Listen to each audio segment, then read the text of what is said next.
je suis Alain Miranville, professeur en mathématiques appliquées.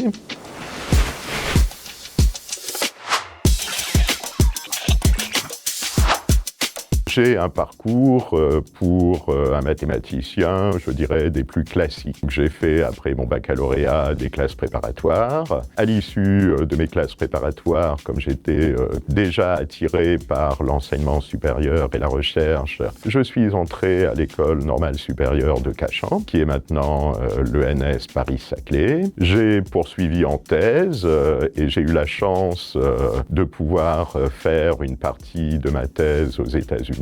Et j'ai également eu beaucoup de chance parce que dès mon retour en France, j'ai pu avoir un poste de maître de conférence à l'université de Poitiers, puis un poste de professeur toujours dans la même université. Et au bout de 27 ans à Poitiers, c'était vraiment le moment de partir. J'ai eu de la chance de pouvoir trouver un poste en mutation à l'université Le Havre Normandie, où depuis 1 an et quelques, je suis absolument heureux. Je pense que j'ai toujours eu une vraie appétence pour les mathématiques. J'ai eu la chance de faire vraiment des rencontres magnifiques. J'ai eu des enseignants vraiment passionnants et exceptionnels à tous les niveaux, dès le collège, le lycée, les classes préparatoires bien sûr, l'ENS et l'université. Ensuite, j'ai rencontré mon directeur de thèse. En fait, c'est lui qui avait demandé à me rencontrer, et à l'époque, ce qu'il faisait était quelque chose qui était un peu mystérieux pour moi. Et donc j'ai voulu effectivement continuer avec lui et voir ce qu'on pouvait faire ensemble. Par la suite, comme je dis, ce sont vraiment des rencontres. Donc quand je suis arrivé à Poitiers, un collègue m'a dit « Tiens, il faudrait que tu regardes cet article ». En fait, je me suis trompé d'article et j'ai regardé quelque chose d'autre qui m'a amené à un thème de recherche que je poursuit toujours. J'ai rencontré un médecin du CHU de Poitiers, ça nous a permis de commencer un nouveau thème de recherche. Et pendant mon séjour à Poitiers, j'avais sympathisé avec le recteur de l'Académie de Poitiers, qui, comme moi, vient de l'île de la Réunion. Et pendant très longtemps, on s'est dit, il faudrait qu'on trouve quelque chose à faire ensemble. Ça a mis plusieurs années, et puis là, depuis 1 an et demi, ça a matché, et on a une très très bonne collaboration. À l'heure actuelle, je travaille en gros dans 3 directions. La première direction, ça concerne des modèles en sciences des matériaux, et plus précisément dans l'étude des alliages. Alors il se trouve que les alliages, sous certaines conditions, peuvent perdre leurs propriétés d'alliage, et donc on essaye, nous, d'un point de vue mathématique, de modéliser cela et de le comprendre. Donc il y a une équation très très célèbre qui est appelée équation de Canillard. Donc j'ai pas mal travaillé là-dessus, et je me suis rendu compte que c'est une équation qui intervient pas seulement en sciences des matériaux, on peut la retrouver en biologie, en croissance tumorale, en astronomie, parce que, par exemple, la formation des anneaux de Saturne peut s'expliquer par l'équation de Canillard, du moins peut-être modélisée par l'équation de Canillard, et on la retrouve également en écologie, et là c'est assez surprenant. La façon dont des bandes, des colonies de moules vont s'organiser dans le temps est absolument parfaitement décrite par l'équation de Canillard. Donc ça, c'est mon premier grand thème de recherche. Lorsque j'ai rencontré mon collègue du CHU de Poitiers, alors lui c'est un professeur en radiologie, et on a commencé à travailler ensemble sur les gliomes, qui sont des tumeurs relativement agressives et fatales du cerveau. Et donc on essaye de comprendre un petit peu mieux l'évolution de ces tumeurs. Et on travaille aussi sur des modèles mathématiques pour essayer de comprendre l'effet des traitements. Alors je peux citer un résultat intéressant qu'on a obtenu.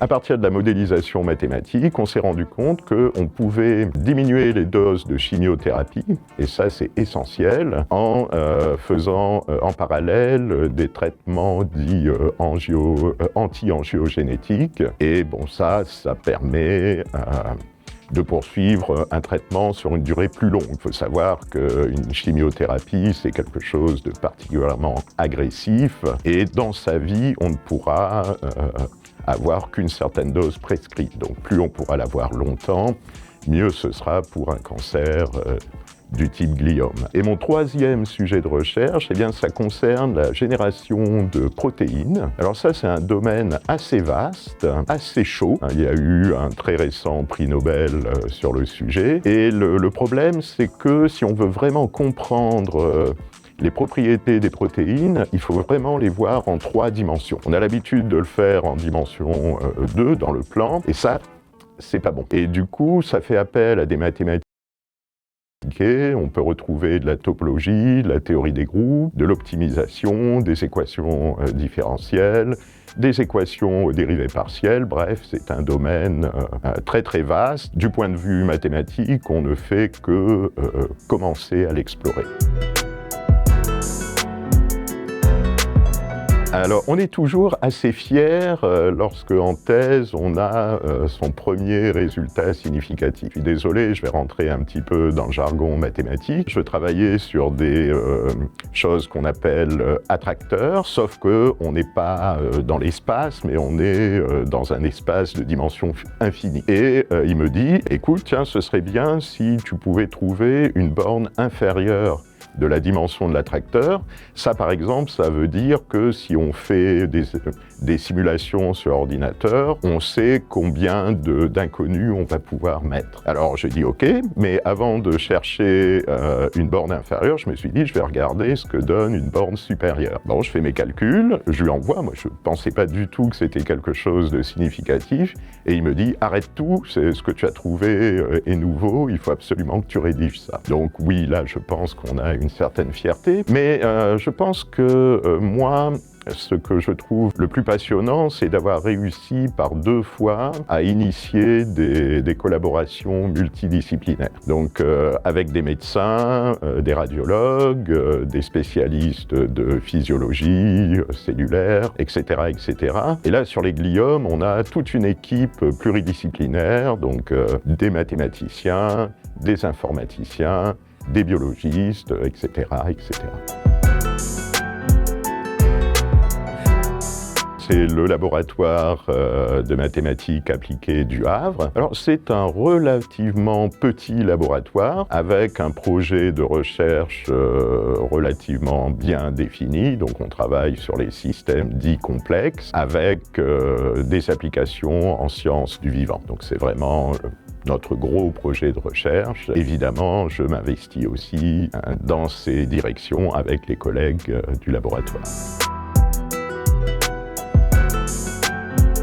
Moi, je pense que les mathématiques, pour moi, c'est vraiment une passion. Et quand on a une passion, eh bien, on a vraiment envie de la partager. Donc, l'enseignement, c'est un peu ça. Ça me fait penser, quand j'étais plus jeune, je faisais du karaté. Quand on fait du karaté, on apprend toujours des partenaires qui sont moins gradés autant que de ceux qui sont plus gradés. Et en fait, dans l'enseignement, moi, je trouve qu'on apprend aussi des choses de nos étudiants. Ça nous fait également progresser.